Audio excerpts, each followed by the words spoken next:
algo parecido, no con la magnitud con la que se ha vivido en Santa Cruz, a propósito de la detención de Luis Fernando Camacho, pero hubo un encontronazo, hubo incidentes en la zona sur de nuestra ciudad, más precisamente en la iglesia de San Miguel. Se manifestaban personas afines a la posición que defiende el CONADE, Luis Fernando Camacho, el Comité Cívico Pro Santa Cruz, y los grupos de los llamados pititas de la zona sur de La Paz, que digamos pertenecen a los sectores acomodados de la clase media alta de nuestra ciudad. No contaban con que el movimiento al socialismo iba a movilizar gente, y ciertamente la movilización del movimiento al socialismo fue abrumadora en términos numéricos. Había muchísima más gente, hubo amenazas con actos de agresiones mutuas, se llegó a producir algún enfrentamiento, y finalmente los pititas dejaron el lugar porque se impuso la mayoría masista. Pero en esos altercados hubo una agresión a una periodista de Avia Yala, de televisión.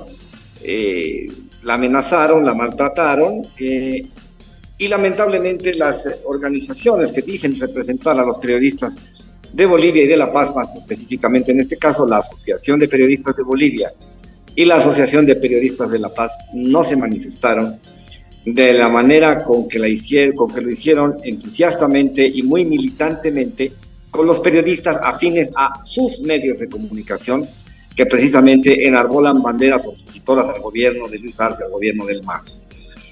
A partir de ahí se produjo un plantón la semana pasada de trabajadores de medios de comunicación en las puertas del edificio donde funciona la Asociación Nacional de Periodistas de Bolivia y la Asociación de Periodistas de La Paz, para reclamar por la falta de ecuanimidad y por el sesgo con el que estas instituciones están manejando, representando o defendiendo los derechos de uno y ninguneando los derechos de los otros.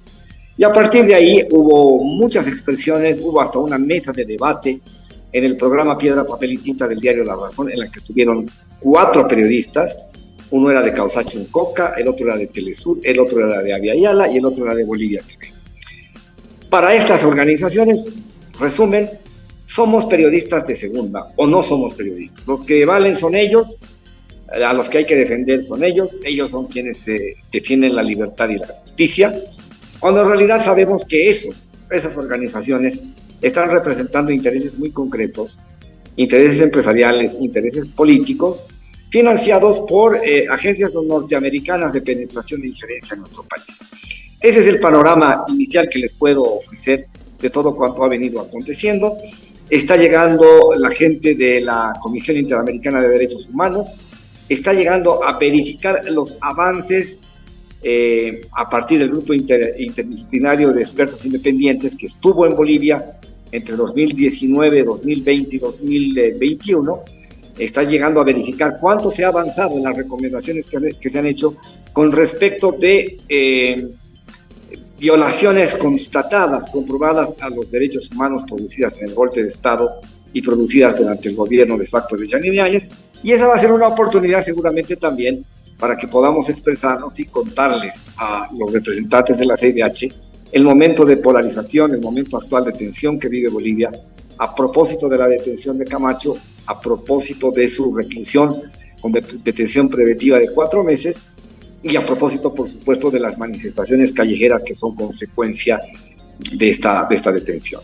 Porque Raúl Peñaranda y Pedro Glasinovich, el presidente de la Asociación de Periodistas de La Paz y el presidente de la Asociación Nacional de Periodistas de Bolivia, son claramente operadores mediáticos antigobierno. Han dejado de jugar, han renunciado al rol del periodista de oficio y se han dedicado a operar contra el gobierno en términos mediático-políticos. Y la demostración de ello es la actuación de Peñaranda durante el golpe de Estado y el desarrollo del gobierno de Áñez. El señor Peñaranda se encargó de empezar a perseguir periodistas, se metió en la unidad de investigaciones financieras para intentar establecer cómo se había financiado la compra-venta del diario La Razón. Es decir, empezó a ser un persecutor mediático que en términos más concretos y más evidentes se convirtió en un persecutor mediático político al servicio de la gestión de Arturo Murillo como ministro de gobierno. Los trabajadores de los medios estatales estamos pensando seriamente en la posibilidad de construir una organización paralela que nos represente y que tengamos la posibilidad de hacer escuchar nuestras voces en primera persona. Los medios oficiales en Bolivia, que debieran ser estatales, el deber ser dice que debieran ser estatales, en los hechos reales, por cómo está configurado el escenario jurídico legal sobre el funcionamiento de los medios, son fundamentalmente, dominantemente, medios gubernamentales, porque seguimos viviendo bajo el amparo de una ley de imprenta que data de 1925. Vamos a cumplir en 2 años 100 años de esa ley que rige todo el funcionamiento de los medios de comunicación en Bolivia. Y eso es una verdadera vergüenza, porque en nombre de la defensa de la libertad de expresión, en gobiernos, en administraciones sucesivas, en coyunturas distintas, siempre se ha pateado para adelante y ha dicho, no, si se toca la ley de imprenta, podemos atentar contra la libertad de expresión, etcétera, etcétera. Yo no estoy de acuerdo con eso. Yo creo que debemos modernizarnos. Debiera haber una ley para los medios de comunicación escritos. Una ley de imprenta, está bien. Pero en 1925, cuando se puso en vigencia esa ley, no había televisión, no había radio, no había internet y no había redes sociales. Eso ha cambiado radicalmente. Y ahora debiéramos pensar en una ley para los medios audiovisuales, una ley para los medios radiofónicos, una ley para la publicidad, una ley en lo posible para normar el funcionamiento del internet, de las redes sociales y de las páginas digitales, pero no queremos esas organizaciones.